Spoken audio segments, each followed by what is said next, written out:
Un fabricant de chaises a adapté pour la production en courte série deux modèles de chaises. Chaise de type A et chaise de type B. Ces chaises passent par trois étapes de fabrication. Étape 1, étape 2 et étape 3. Le fabricant s'est engagé à livrer d'ici 3 semaines 42 chaises de type A et 53 chaises du type B. Il estime à 100 unités le marché potentiel pour chaque type.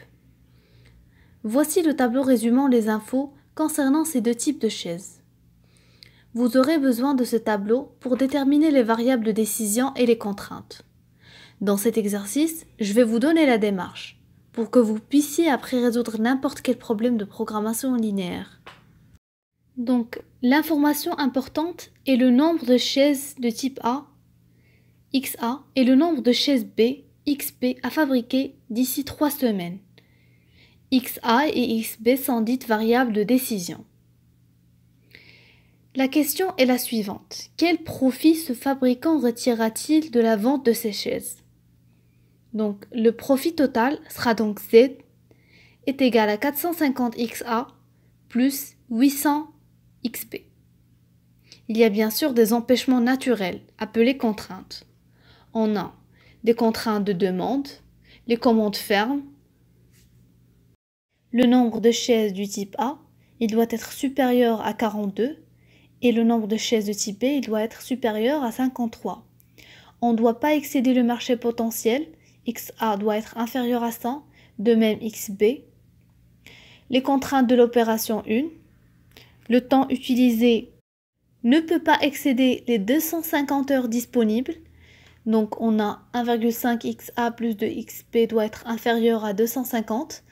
On a des contraintes de l'opération 2, 30 XA plus 45 XB doit être inférieur à 100. Donc attention, ce que je viens de dire est faux. Il faut faire très attention aux unités. 30 et 45 c'est en minutes, donc on doit les convertir d'abord en heures, puis continuer. Donc 30 divisé sur 60 et 45 divisé sur 60, ça nous donne la contrainte suivante. On a des contraintes de l'opération 3.